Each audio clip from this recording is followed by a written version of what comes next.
Today we're diving into a pretty radical idea for dealing with information overload, the art of forgetting. We're going to be exploring a concept called Glyphstream, and it suggests that the real key to picking up where you left off isn't about remembering more. It's about strategically saving just the skeleton of your thoughts. You totally know this feeling, right? You're deep in a complex project. Could be writing, coding, designing, whatever, and an interruption just pulls you right out of the zone. When you come back, it feels like you spend forever just trying to find that thread again. Well, that frustrating loss of momentum, of continuity, that's the exact problem we're looking at today. And to really get our heads around the solution, we're going straight to the source. This is a formal paper by an independent researcher, Suzanne Crippen, and in it, she lays out this method for preserving your place in a workflow, not by saving the story, but by saving its skeleton. So first, we got to understand the core problem, which the paper calls the continuity gap. You can think of it as that frustrating empty space between stopping your work and trying to restart it.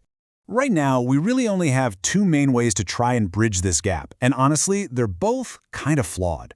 On one side, you can write yourself a summary. That gives you the what, but you totally lose the intricate how of your thought process.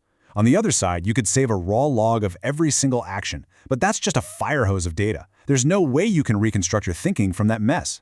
And that's the bottom line, right? We're stuck. We're caught between having the narrative but no blueprint, or this giant pile of bricks with no architectural plan. Neither one helps us get back to building quickly. And this gap, this is where projects stall out and we lose our focus. Which brings us to the proposed solution, Glyphstream. See, it isn't about saving the story or the bricks. It's about saving just the blueprint. So, what is it exactly? Glyphstream is a method for saving the structural blueprint of your work. It tracks all the connections, the decision paths, the constraints. But, and here is the really wild part, it intentionally and completely throws away the story, the meaning, all the actual content. And the paper makes this crystal clear. Glyphstream makes absolutely zero claims about being intelligent. This is not AI, it's not machine learning, it's not trying to be a memory, it's a purely structural artifact designed to encode the shape of your work. And that's it, nothing more. Now, to make something like this actually work, Glyphstream has to operate under a very strict set of rules. And these aren't just suggestions, they are the absolute core of the entire system. Okay, rule number one, and this is the big one. A Glyphstream must be completely non-semantic. In other words, the data it saves has to be intentionally meaningless all on its own. So it contains no intent, no explanation, just a collection of structural markers. You know, you can think of it like having the empty shelves and the floor plan of a library, but with none of the books. All the meaning, that gets applied by you when you come back and look at it later.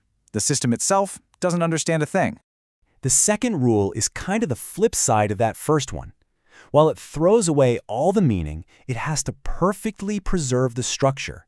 This idea is structural fidelity. It's absolutely key. A Glyphstream saves every single decision branch, every dependency, every path you went down. As the paper puts it, and I love this line, loss of narrative detail is acceptable and expected. Loss of structural relationships is not. All right, rule number 3 is that the system has to be intentionally limited in what it can even express. Now that might sound like a weakness, but it's actually one of its biggest strengths. See, a Glyphstream operates with a fixed, totally locked-down list of category types. You can't add free-form notes, you can't use custom tags, you can't add any descriptive text. And this super strict constraint is crucial. It's what prevents scope creep. It's what stops the system from accidentally turning into a note-taking app and starting to store meaning, which of course would violate that number 1 rule. And the final rule is maybe the most important one in today's world. Glyphstream has to be safe by design. A Glyphstream is described as an inert data artifact. What that means is it's just a passive file. You can't run it like a program. It has no instructions, no triggers, and it can't do anything on its own. It's a map, not a self-driving car. And that's what makes it fundamentally safe. So that's all the theory. But what does using a Glyphstream actually look like? You know, in the real world. Let's just walk through a really common example. Okay, imagine you're deep in a task and you get pulled away. Right at that moment, the system generates what's called a continuity packet, which is just a self-contained Glyphstream. Later, when you come back, you open this packet. Now, it doesn't tell you what you were thinking, but it perfectly rebuilds the scaffold of your work. It shows you the files you had open, the choices you'd made, the paths you were exploring, and with that structure instantly restored, you can reapply your own knowledge and get right back into the flow. So, why does this super minimalist, meaning-free approach matter so much? Well, it's because of everything it chooses not to be. The paper is really clear about what it calls its non-goals. Glyphstream is not a memory system. It's not an AI. It is not an automation engine, and it is not a summarization tool. By resisting that temptation to be smart, it can focus on doing one thing perfectly: preserving structure. And that disciplined focus is its core philosophy.